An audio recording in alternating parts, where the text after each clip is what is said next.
మాధవ్, నేను వెల్కమ్ సీలో పనిచేస్తానన్నా. మీరు క్యాబేజ్ ఇచ్చిందని తెలిసింది, చూద్దామని వచ్చానా. మీ పేరు? నా పేరు వెంకటేష్. మీ ఊరు? రాకంచల విలేజ్, మండల్ పూడు, డిస్టిక్ వికారాబాద్. అన్న మీరు వెల్కమ్ వేసారన్నా? వెల్కమ్ కంప్లీట్ అన్నా చేశారు అంటే వేసిన డేట్ అన్నా? Days 25 April 25. ఏప్రిల్ 25.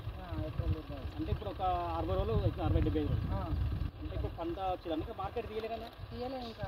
కొంచెం మార్కెట్ డౌన్ ఉంది రేటు. ఇంకా మన రేట్ అవుతుంది అన్నట్టు ఆగినాము. ఇంకొక 10 days తర్వాత తీస్తాం. అంటే ఇప్పుడు మీరు 8,000 మొక్కలు పెట్టారు ఇలా? ఇలా 10,000 మొక్కలు, 30,000 మొత్తం 2 ఎకరాలు వచ్చి 35,000 వరకు పెట్టారు.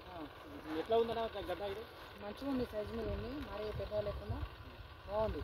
గడ్డ రౌండ్ ఎట్లా ఉంది? గ్రీన్